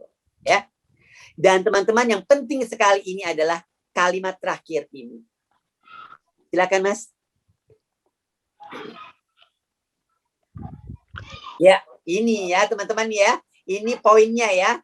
Poinnya adalah sebelum memutuskan untuk berpisah dengan pasangan, suami dan istri haruslah mempertimbangkan juga dampak yang terjadi pada putra atau putrinya. Jangan sampai buah hati kita nanti akan menjadi korban keegoisan kedua orang tuanya. Ya, jadi tadi ya, pernikahan itu indah sekali. Pernikahan itu ibadah dan sebagainya, tapi di tengah jalan terjadinya sebuah perceraian, kita juga harus memperhitungkan masak-masak. Gitu ya, kita juga harus mempertimbangkan dalam-dalam terhadap perceraian ini. Ya, itu. Jika saya khawatir, jika Anda salah meletakkan anak-anak kita, itu akan menjadi korban. Ya, menjadi korban. Orang tuanya sibuk, orang tuanya kerja, anaknya yang menjadi korban. Nauzubillah min dzalik, kalau memang ada hal-hal yang negatif dilakukan oleh anak-anak yang mengalami perceraian. Itu saja yang bisa saya sampaikan. Saya sangat senang sekali jika peserta webinar ini bertanya jawab terhadap masalah broken home ini. Silakan Mbak Kiki. Alhamdulillah. Baik, terima kasih ya Pak. Tapi sebelumnya saya ingin yang tadi dibilang Pak Jar, katanya kalau misalnya korban broken home atau perceraian ya Pak, biasanya ya Pak dilakukan oleh kedua orang tua. Nah, kalau untuk Ibu Rusiana Benyamin nih sebagai mohon maaf yang pernah mengalami bercerai dengan mantan suaminya. Nah, itu bagaimana anak-anak Ibu sebagai korban, apakah mereka cenderung seperti tadi melakukan penyimpangan sosial atau tetap berada di lingkungan yang benar nih Bu? Ini pertanyaannya luar biasa nih. Terima kasih Bu Kiki. Jadi setelah saya memutuskan divorce itu, yang pertama kali saya sampaikan adalah saya minta bantuan sama Allah ya Pak. Oh, subhanallah.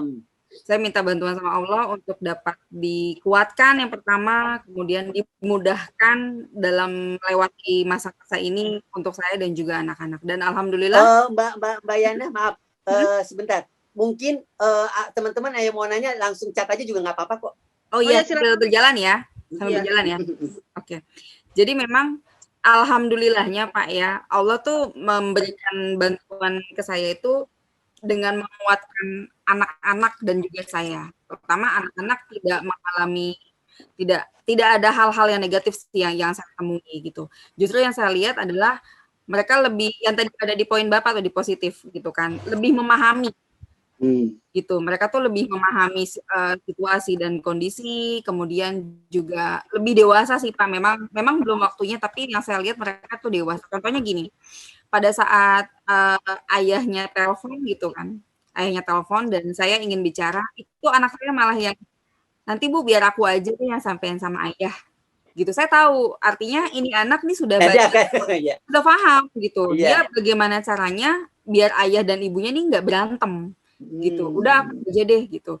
Justru malah saya belajar sama anak, akhirnya oke deh, udah saya mengalah aja gitu. Dan saya nggak akan nuntut ke mantan suami saya untuk bersikap baik gitu, karena insya Allah pada saat kita baik, orang lain pun juga akan baik ke saya. Iya, refleksi ya. Iya, jadi memang alhamdulillah anak-anak Allah membantu saya itu dalam bentuk bukan saya dikasih materi besar juga enggak Pak, tapi lebih dari materi yang ternyata yang saya rasakan. Masya Allah, iya iya. Jadi anak-anak tuh betul-betul sabar dan diberikan kesehatan Pak. Kalau tadi di hal negatif itu kan ada ya Pak ya, gangguan kesehatan, tenangan. Tapi alhamdulillah so far anak-anak tuh tenang-tenang aja dan nggak ada sakit, makan juga mereka juga nggak ada kendala lah gitu. Tapi memang saya akhirnya menyiasati, saya tidak mau menuntut banyak hal ke anak, terutama dalam bidang pendidikan gitu. Jadi saya ditambah ini kan kondisinya pandemi ya, mereka tuh nggak setiap hari ke sekolah gitu, tapi saya lebih memberikan kebebasan, terutama untuk kakaknya nih yang sudah SD gitu kan. Dan terbukti Pak, dia akhirnya sudah mulai terlihat passionnya tuh kemana gitu. Dengan megang gadget tuh dia bisa menciptakan sesuatu dari gadget gitu kan, dia bisa bikin kombinasi video segala macam yang saya tuh nggak kepikiran sebelumnya gitu. Jadi memang ternyata Allah membantu saya bukan dalam pemberian materi yang besar, tapi dari sisi lain gitu. Jadi mungkin ini masukan sih buat teman-teman atau para orang tua yang mungkin saat ini sedang mengalami hal yang sama dengan saya ya.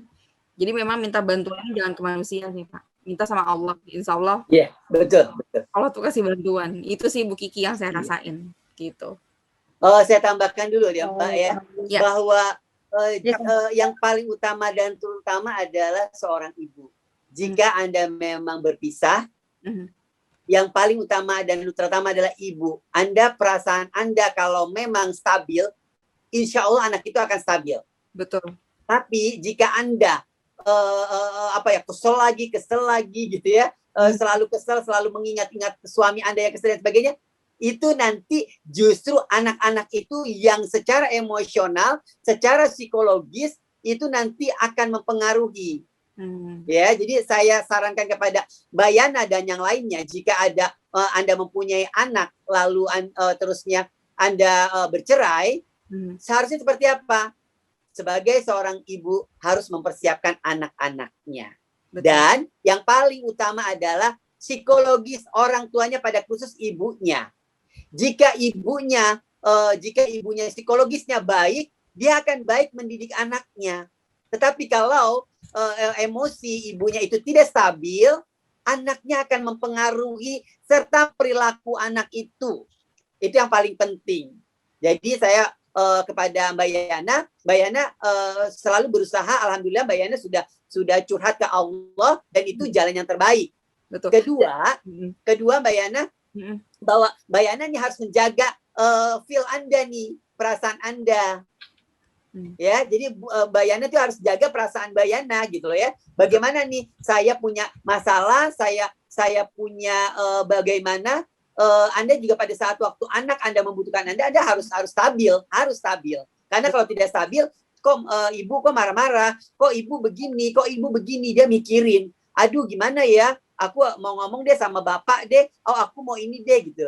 Tapi kalau Anda bisa menghadapi anak Anda dengan kondisi single parent, itu Anda akan bisa dengan baik. Ya, manusiawi lah kalau misalkan kita marah-marah, kita kesel dan sebagainya. Tapi yang paling utama dan terutama stabilitas emosi Anda.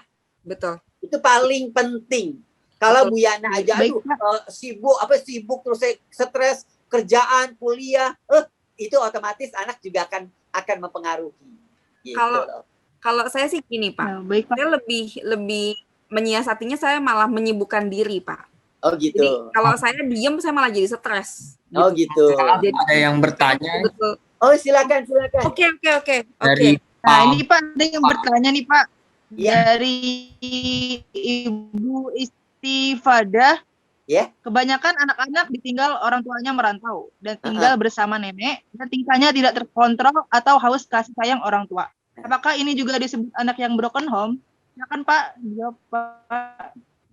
Iya, yang tadi awal bahwa broken home itu secara legal hukum bahwa dia itu pisah. Ibu bapaknya dengan ke pengadilan bla bla bla bla, itu legal. Nah, yang jadi masalah misalkan apakah sama seorang anak ditinggal oleh neneknya terus orang tuanya. Nah, sekarang begini, orang tuanya itu pisah atau tidak? Kalau memang orang tuanya pisah, ya memang itu termasuk broken home. Tapi kalau misalkan ibu bapaknya bekerja di kota, terusnya anaknya itu tinggal dengan neneknya, terusnya dia mendapatkan ekonomi, perhatian keuangan, itu bukan dikatakan broken home. Cuma kasihan anak-anak yang seperti itu. Ya teman-teman nih, tolong sekali lagi, kalau Anda sudah menikah, Anda punya anak dititipkan ke neneknya bertahun-tahun, itu salah menurut psikologi, menurut ilmu pendidikan, itu salah.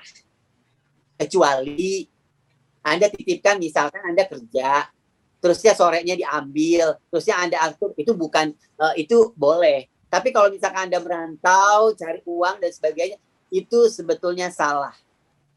Kenapa?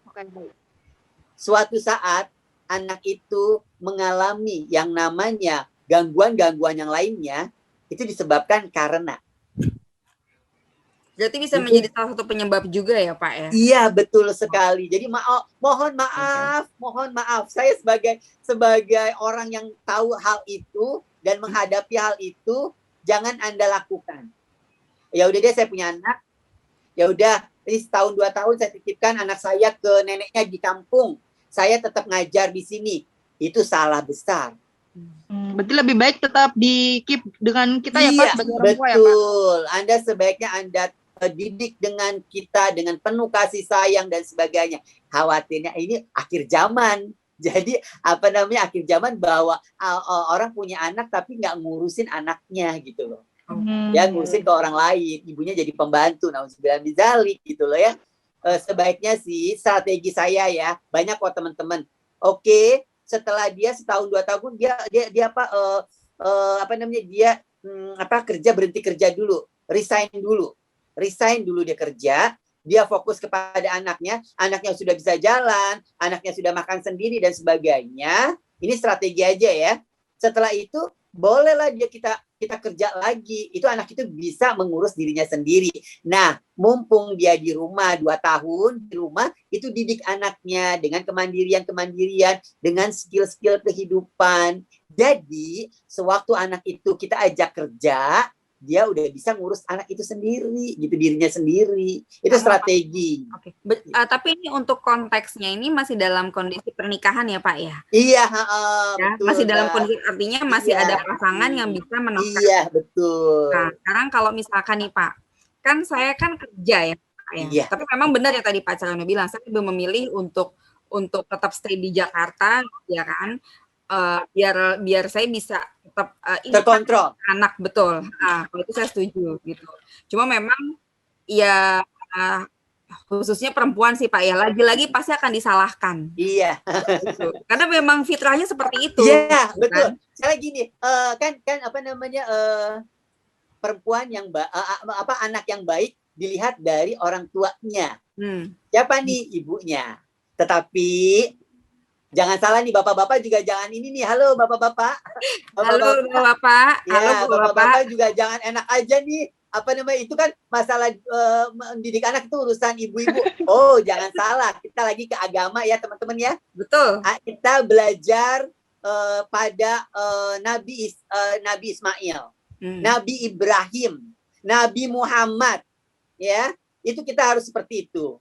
Ya, di samping seorang ibu kita juga harus belajar. Kenapa ada surat Luqman? Nah, disitulah peran sebagai seorang ayah, ya, sebagai seorang ayah. Jadi bukan sekedar enak aja, itu mah urusan ibu-ibu, dia mendidik, ya, itu salah besar. Jadi sebagai seorang laki-laki tetap mendampingi anaknya dengan keterbatasan waktu ya. Laki-laki sibuk dengan keterbatasan waktu, inilah quality time ya, quality time gitu loh, yang benar-benar oke deh, aku punya waktu 1 jam 2 jam atau 1 hari dalam seminggu, itu penting sekali. Sangat disayangkan dia itu nanti punya masalah di saat dewasa. Dia butuh bapaknya, dia cari bapak yang lain. Berarti kerjasama antara ibu dan ayah sangat penting ya Pak ya? Betul sekali. Itu di dalam ilmu pendidikan, di dalam ilmu psikologi, itu yang namanya mendidik berdua. Betul. Oke. Baik nih Pak, ada pertanyaan lagi silakan. Nih, Pak. Dari Ibu Nun. Ya. Saat ini stigma broken home sudah cukup luas ya Pak. Seperti banyak kasus ketika orang tua tidak bercerai, tapi anak-anak merasa broken home. Bagaimana tanggapan mengenai fenomena tersebut yang ada saat ini? Iya ya. Sekarang sudah bergeser. Kebalik ya Pak ya sekarang ya. Walaupun kelihatannya ibu bapaknya ada di depan mata, ya, di depan mata. Mereka asik dengan dawainya. Jadi pengen dikasihani kayaknya ya? Iya, kasihan betul. Yang jadi kita masalahnya nih teman-teman, betul, itu bukan broken home, bukan. Tetapi tadi yang saya khawatirkan. Yang saya khawatirkan teman-teman, dia mencari kasih sayang di tempat lain. Takutnya salah tempat ya Pak ya? Betul. Yang kita khawatirkan begini teman-teman.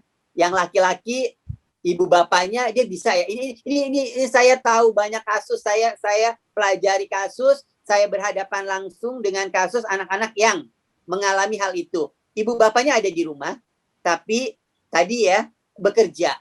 Pulang Anda bisa bayangkan suami istri itu jam 8, jam 9 hanya beda 1 jam. Kejadiannya anak itu tadi menjual diri. Itu yang negatif sekali. Narkoba. Ya. Itu yang sebetulnya kita nih sekarang gini, teman-teman coba deh kalau misalkan Anda ke Polsek, Polres, orang ada salah satu anak ditangkap, coba ditanyain, bagaimana hubungan dengan keluarganya? Oh, tidak baik. Misalkan dia ditangkap, karena apa? Karena narkoba. Sayang tadi ya. Iya, karena misalkan menjual diri, karena dia misalkan mencuri motor, karena apa dan kenapa? Itu coba lihat. Kita lihat dari hasil didikan orang tuanya. Bagaimanapun juga teman-teman, anak akan selalu ya, orang tua akan selalu disalahkan. Entah itu bapaknya atau ibunya, anak ini menjadi korban. Ujuk-ujuknya tiba-tiba dia dipanggil ke polisi. Ada apa? Mencuri, narkoba, free sex dan sebagainya. Dilihat ternyata sebab-sebabnya adalah tidak jauh. Ibu bapaknya ada. Apalagi yang ibu bapaknya broken gitu loh. Oke, itu luar biasa banget Pak Baik, penjelasannya. Pak. Ini Ya. ada lagi nih, Pak. Iya, silakan, nggak apa-apa. Ini mungkin boleh Pertanyaan dari Abu Fatan Ridwan Maulana. Ini jadinya nggak kayak everyone. Bismillah, saya Ridwan Maulana ingin menanyakan, adakah aturan dan syariat yang menjelaskan seputar aturan hak asuh anak demi kebaikan anak agar lebih tepat? Karena kan dalam hal hak asuh anak ini termasuk di dalam ilmu waris di syariat agama Islam. Lalu dan pertanyaan kedua, apakah ada hak-hak dan kewajiban-kewajiban khusus dan aturan khusus dari syariat agama dalam mengatur urusan muamalah dalam hubungan rumah tangga? Lalu kira-kira adakah di zaman sekalidah kehidupan? Karena kan pernikahan itu ialah ibadah syakral dan agama Islam. Yang pertama dulu nih Pak, adakah aturan dan syariat yang menjelaskan seputar hak asuh anak demi kebaikan anak, Pak? Oke, betul ya. Kalau kita kembali lagi ya ke tadi tujuan pernikahan berdua. Tujuan pernikahan adalah berdua. Sama-sama punya mindset adalah menikah itu adalah ibadah. Itu satu, ya. Menikah adalah ibadah. Lalu syariat atau yang paling bertanggung jawab terhadap hal itu adalah kedua orang tuanya. Yang paling penting adalah kedua orang tuanya. Bagaimanapun juga setelah Anda menikah, satu tujuannya ibadah. Lalu Anda punya anak. Itu adalah tanggung jawab berdua. Maka teman-teman, pada saat waktu Anda menikah, sebelum menikah bahkan Dek, Kak, Bang, Mas, Mbak, Dek, dan sebagainya. Nanti kalau kita mau punya anak, jadi harus punya konsep. Terus bagaimana nih? Ya kita panggil pembantu deh, ya kita kasih ke ke neneknya deh, atau ya udah aku resign dulu deh Bang, atau aku resign dulu deh Mas, gitu loh. Ya, tapi kayaknya nggak mungkin sih kalau misalkan laki-laki yang minta resign, kebanyakan perempuan yang resign. Kedua, kenapa perempuan? Sekarang teman-teman, perempuan itu adalah makhluk yang diciptakan Allah yang mempunyai ar-rahim. Rahim itu apa sih? Penyayang, pengasih bagi Maha Penyayang. Makanya perempuan punya rahim dibandingkan laki-laki. Ya, karena perempuan itu memang sudah fitrahnya dia mempunyai kasih sayang. Bukan berarti laki-laki tidak punya kasih sayang, bukan. Tapi malah justru Allah memberikan perempuan sebuah rahim itu karena memang tempatnya kasih sayang. Nah, berarti kalau memang Anda sudah menikah, tadi Anda punya konsep, gimana kalau saya kerja, bagaimana saya ini, itu harus, jangan nanti di tengah-tengah Anda ngomong, yo ini kan begini ribut. Nah, itu yang memulainya, gitu loh, ya. Jadi Anda cari solusi, gitu loh ya. Nanti bagaimana, yang paling utama bagaimana di dalam agama, di dalam ilmu umum, mendidik itu adalah berdua. Ya, jadi kalau misalkan istrinya sedang mandi, anaknya dipegang oleh suaminya, gitu loh ya. Terusnya kalau misalkan istrinya sedang masak, suaminya nemenin belajar anaknya.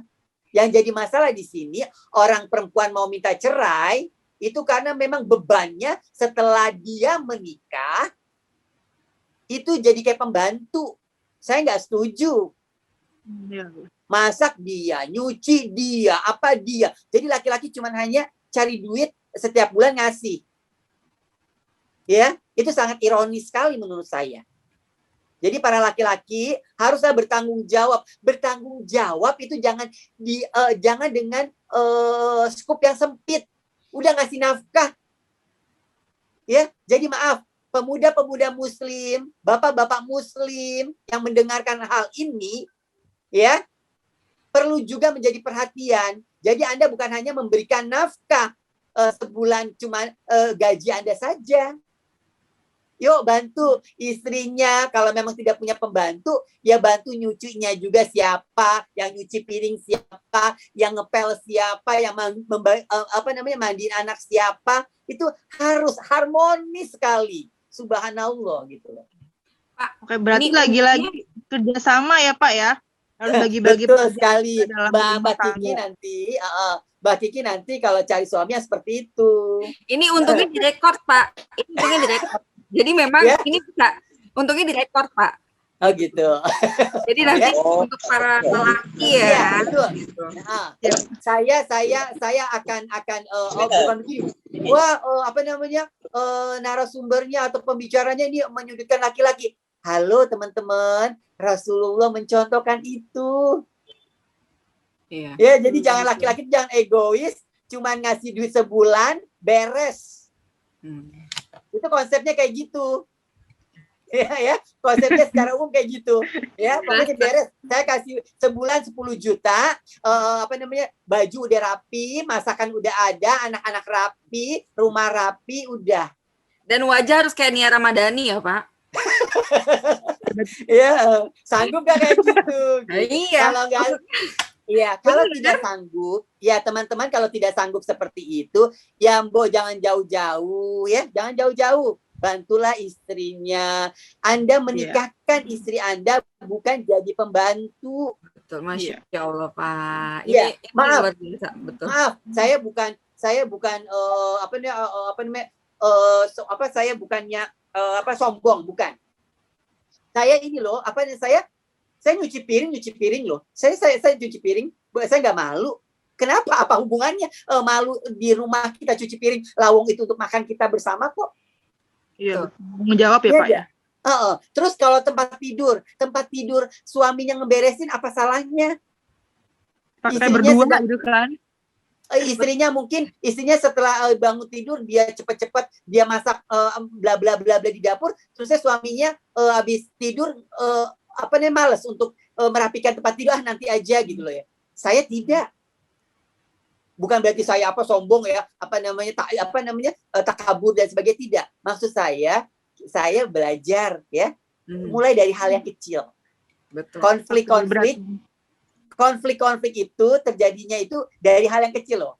Oh, kamu udah nggak setia, kamu mah saya kayak pembantu, oh kamu begitu loh ya. Jangan seperti itu.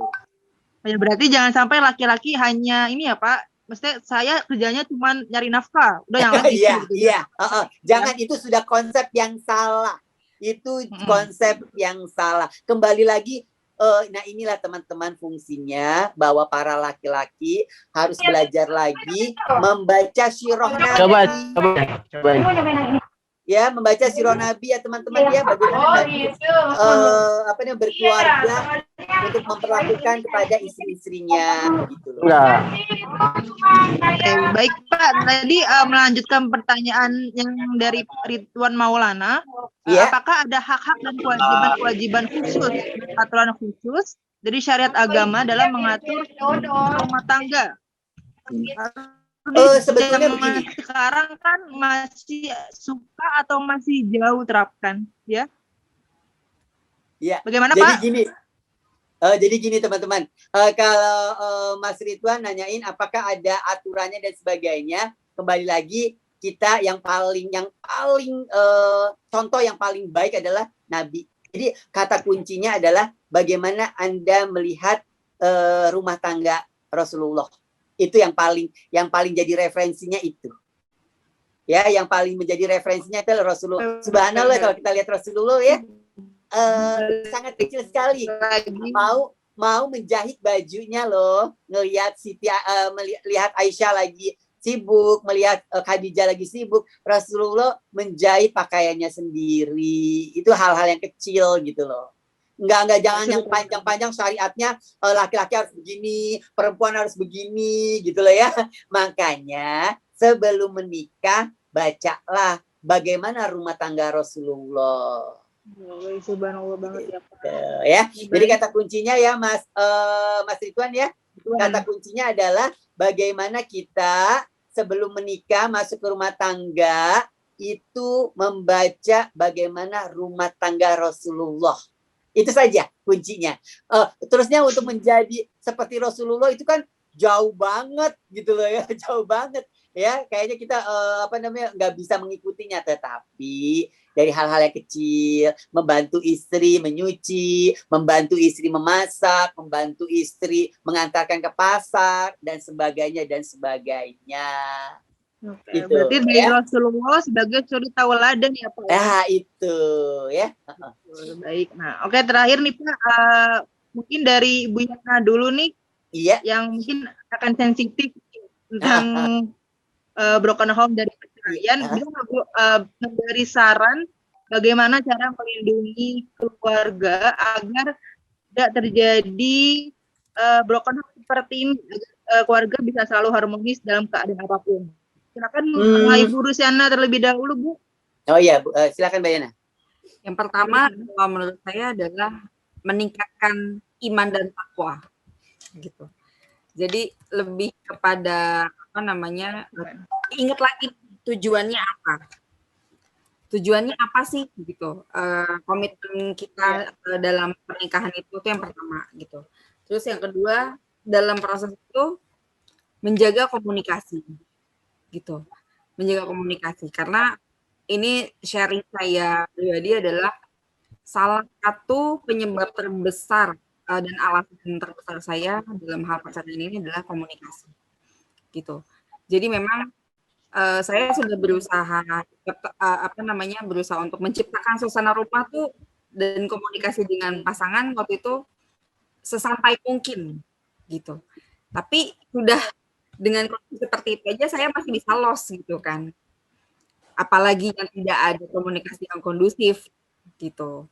Terus lagi yang ketiga, keterbukaan, gitu. Keterbukaan dalam dalam keseharian kita, gitu. Contohnya gini, mungkin teman-teman semua nih yang pada belum menikah sama pacar tuh intens, gitu ya Pak. Seharian gitu diceritain nih Pak, hari ini aku ini loh, dari mulai melek mata gitu sampai mau tidur lagi gitu. Itu dilakukan. Tapi itu pasti akan berbeda banget pada saat kita sudah menikah, gitu. Dan lagi masalah seksual, ini yang paling penting sebetulnya. Masalah seksual itu entah ini agak sedikit dalam, nggak apa-apa Pak ya untuk ya sensitif nggak apa-apa. Jadi memang hubungan seksual itu dilihatnya jangan pernah melihat itu jorok, gitu. Tapi memang itu suatu kebutuhan yang penting banget dalam satu rumah tangga, gitu. Variasi situasi rumah, ya kan, situasi kamar pribadi kita, gitu. Itu akan mempengaruhi, gitu, dan akan menjadi mood booster kita masing-masing, baik untuk suami ataupun istri, gitu. Nah, disitulah ujian terbesarnya. Nah, kenapa saya pada akhirnya bercerai, gitu kan? Yang tadi saya bilang, gitu. Semua hal, semua upaya sudah saya lakukan. Dari mulai saya ajak mantan suami untuk liburan berdua, gitu kan. Sebetulnya mungkin menurut kalian para laki-laki atau para wanita nih, buang-buang duit banget sih kayak gitu. Tapi kenyataannya memang dibutuhkan dan bukan berarti harus yang mahal, gitu kan. Bukan berarti harus yang mahal. Ini saya ngomong agak terbuka karena memang itu kenyataannya, gitu. Bukan sesuatu kalian harus ke luar negeri, enggak begitu juga, enggak. Tapi buatlah quality time memang betul-betul bisa intens antara suami dan istri.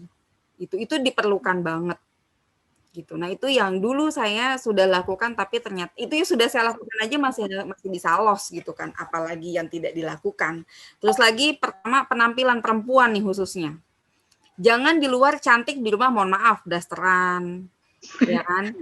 Karena memang itu mempengaruhi, gitu. Saya sudah sedemikian rupa dan secakep-cakep mungkin Pak, gitu ya, perawatan kulit, tapi akhirnya I have to let him go, gitu. Saya harus membiarkan dia pergi, gitu. Itu pun masih ada celah, apalagi kita perempuan yang tidak memikirkan penampilan. Bukan berarti harus kayak Nia Ramadhani, enggak juga, gitu. Cuman sesuai budget, tapi boleh lah ya pada saat suami pulang nih, jangan bau balsem gitu. Bawa bawang gitu. Ya, iya benar, memang benar gitu. Sekarang kita mau ketemu sama orang, mau arisan, itu bisa loh bergamis-gamisan yang bagus-bagus gitu Oh kan, iya, wangi, iya kan. Kenapa di rumah nggak bisa kayak gitu? Iya betul. Gitu. Itu sih. Terus kemudian dandan. Jangan pada saat suami pulang itu koyo di mana-mana gitu. Pusing ya. Seharian nggak dilepas-lepas gitu kan. Bapak sebagai laki-laki ya Pak, mohon maaf ya Pak, sebagai Iya, kepala rumah betul. tangga juga gitu kan. Jangan sampai pada saat suami kita pulang, coba deh, mungkin nggak dandan tapi berpakaian seksi gitu kan. Oh iya betul. Tapi Mbak Yana begini, saya tambahkan. Jadi laki-laki Silakan. juga begini. Teman-teman yang laki-laki ini, aduh halo, Mas Ali dan sebagainya dan teman-teman yang lainnya ya. Jangan menuntut istri itu Ya Pak ya. seperti Ria Ramadhani ya. Nia Ramadhani. Iya, Pak. Nia. Ramadhani. Nia Ramadhani ya.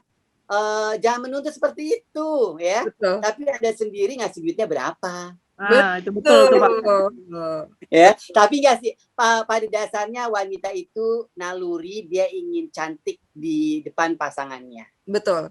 Naluri sekali ya. Jadinya maaf ini ilmu ya teman-teman ya yang ikut webinar ini Iya, ilmu Pak. sekali, rugi sekali jika Anda mengabaikan hal ini. Jadi kalau misalkan nanti Anda sudah menikah, berikan yang terbaik untuk pasangan Anda. Berikan yang terbaik. Bukan berarti harus serba mahal, harus serba wah, tidak. Itu. Betul. Kedua, bagi yang laki-laki pun juga tahu diri. Saya katakan seperti ini, saya netral. Saya netral. Jadi bagi laki-laki itu harus tahu diri. Anda ngasih uang sama istrinya itu berapa, lalu Anda menuntut A, B, C sampai Z gitu loh ya. Itu sepertinya nggak tahu diri aja kalau laki-laki yang punya pemikiran seperti itu gitu loh ya. Kan namanya kita menikah bukan berarti mau enaknya aja gitu kan, harusnya enak sama-sama, nggak enak juga sama-sama gitu loh ya. Bukan berarti mau enaknya aja, pokoknya laki-laki setelah menikah dia menikahkan perempuan, setelah itu dijadikan dia pokoknya mau terima beres aja, ngurus anak-anak sampai dan sebagainya. Itu nanti nyesel sekali pada saat waktu istri yang meninggal lebih dulu. Banyak kasus, banyak kisah bahwa si suaminya baru menyadari ternyata istrinya meninggal itu uang yang diberikan selama ini nggak cukup dia kelola. Ya, tetapi setelah dikasih sama istrinya itu kok bisa ya, istri saya dari mana kok cukup, tapi waktu istri saya sudah meninggal, saya punya duit segini tapi kok malah justru saya ngutang. Nah, itu jadi pemikiran bagi laki-laki. Saya berharap sekali bagi laki-laki yang menyaksikan atau ikut webinar ini, tolonglah gitu loh ya, lebih berilmu lagi dalam berumah tangga. Ya, lebih berilmu lagi dalam berumah tangga. Berumah tangga itu bukan hanya kawin, terus saya punya anak, udah sampai situ aja. Enggak sampai situ. Maaf. Ya, itu binatang juga bisa seperti itu. Tapi kita kan manusia, punya punya rasa. Ya, tadi ya salah satunya penyebab broken home itu adalah rasa. Iya, rasa itu. Baik Pak, saya ingin bertanya Pak. Silakan. Langsung ya Pak ya. Sangat Ya, saya sebelumnya Assalamualaikum warahmatullahi wabarakatuh ya. Waalaikumsalam. Ya, boleh saya sapa ya guru-guru, dosen, teman-teman semuanya. Semoga dalam keadaan sehat selalu ya. Amin. Ya, terima kasih nih udah ngasih waktunya begitu. Iya, silakan. Luar biasa sekali ya yang dibahas begitu dalam, mungkin banyak ilmu yang bermanfaat khususnya bagi saya nih yang belum nikah. Silakan pertanyaannya langsung Pak. Ya. Baik kesoreannya. Baik nih Pak. Ini ya, saya sebelumnya perkenalan deh biar enak ya. Nama saya Ali ya. Umur saya 23 tahun ya. 23 tahun. Statusnya? Lajang, Pak. Masih kawin. Ragu-ragu. Belum kawin, Pak. Oke, kan mungkin saya merasa berada di keluarga yang apa sih? Broken home. Mungkin bisa dibilang seperti itu ya. Broken home dalam kondisi keadaan ekonomi yang tidak normal, boleh dibilang seperti itu. Nah, justru yang saya rasain sekarang ini apa ya? Menikah bukan kata kawin. Merasa dewasa sebelum waktunya begitu, Pak. Dalam arti apa nih? Dalam hal apa atau dalam apa nih?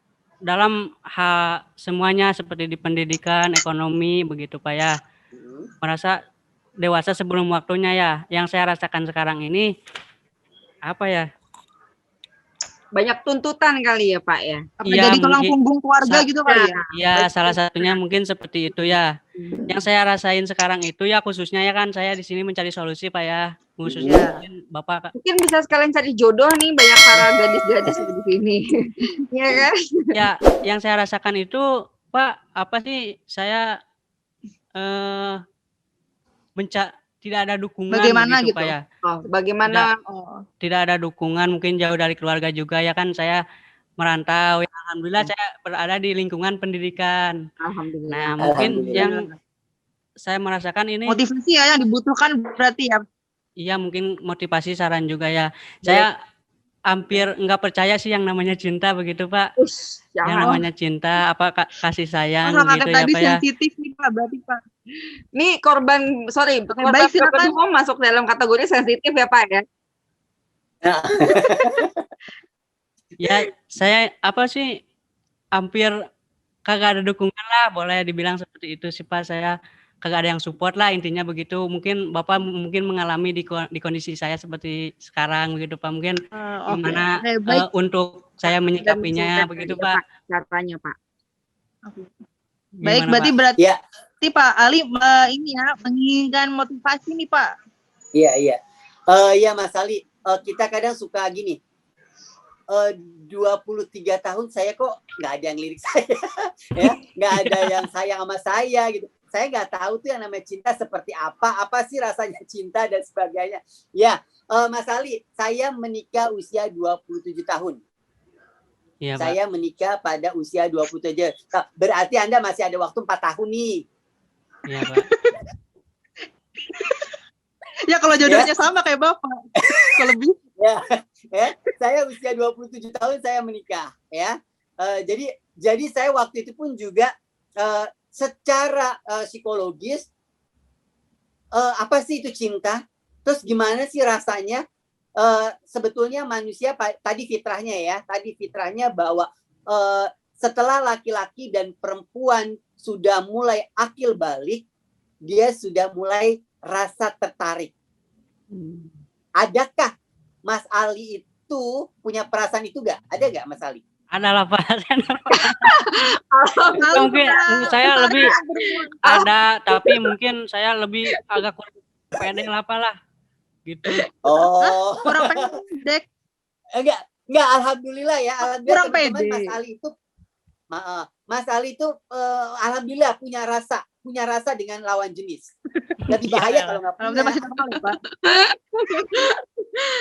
Lebih bahaya lagi kalau memang tidak punya gitu loh ya. Kalau Mas Ali punya rasa, alhamdulillah ya. Tapi bagaimana nih Pak? Saya kurang pede dan sebagainya. Nah, sekarang begini teman-teman, pada khususnya Mas Ali ya. Kalau misalkan Anda mau mendapatkan cinta dari seorang dan sebagainya, ya memang perlu usaha, perlu PDKT. Dari mulai apa nih? Dari mulai kita berkomunikasi dengan orang tersebut. Ya. Ringan saja. Cerita tentang diri Anda, tentang keluarga Anda gitu, dengan orang yang kira-kira ini Anda nyaman melihatnya. Betul. Gitu Nah, loh. iya Pak. Betul. Kalau Anda nggak ada usaha, ya udah deh. Saya kayak Anda itu berarti pasif.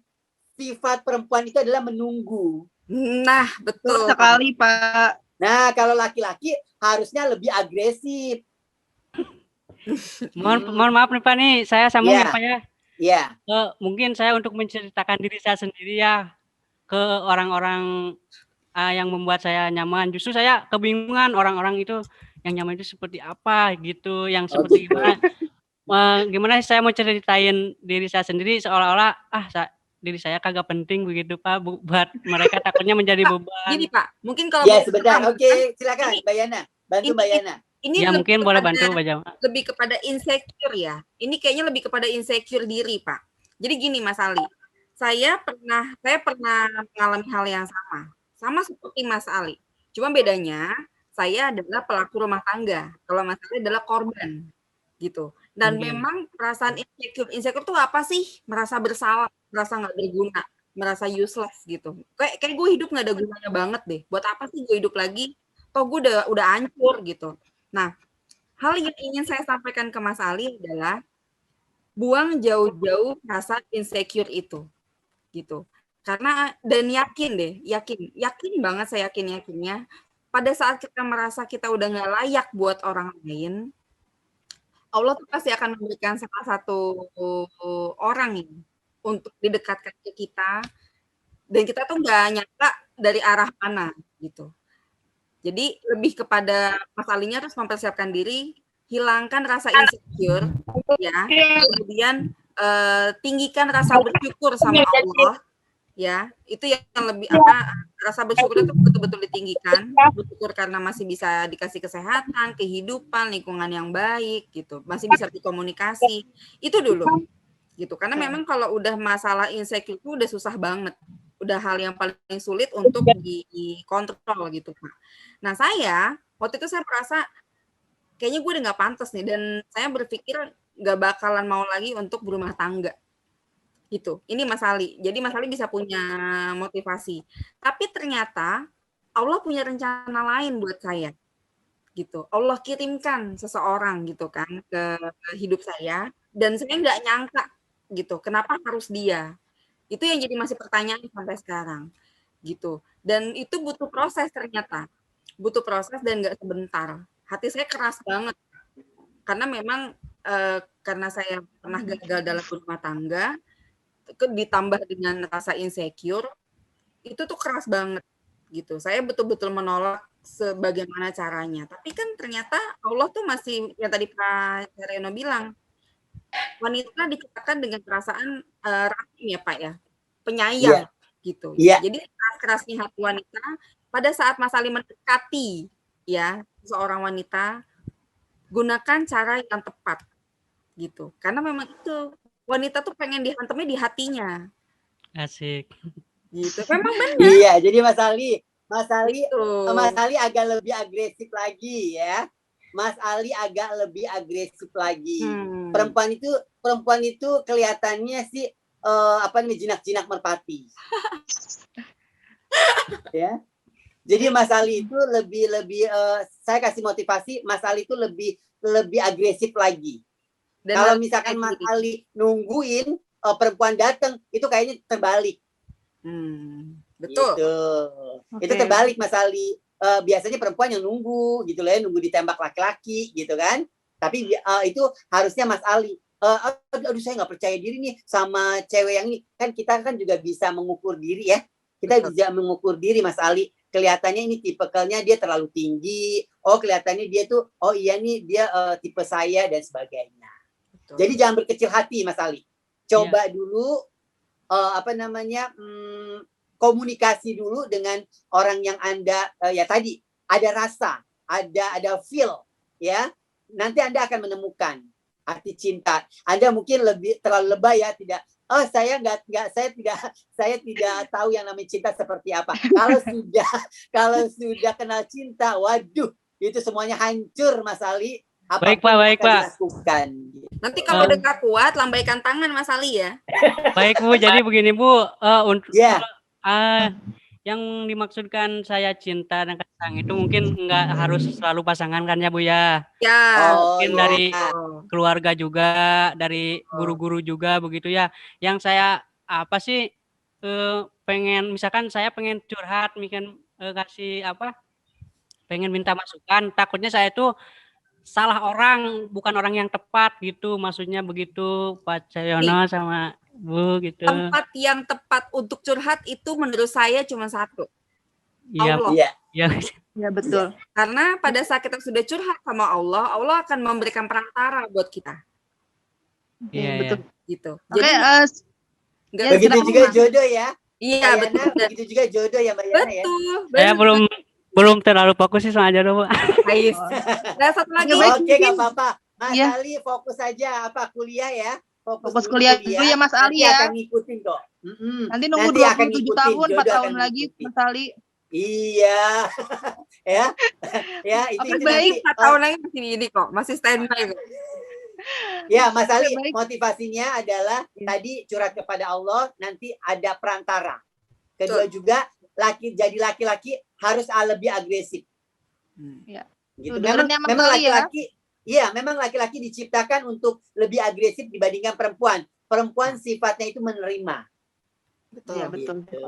Betul. Sukses ya Mas Ali ya.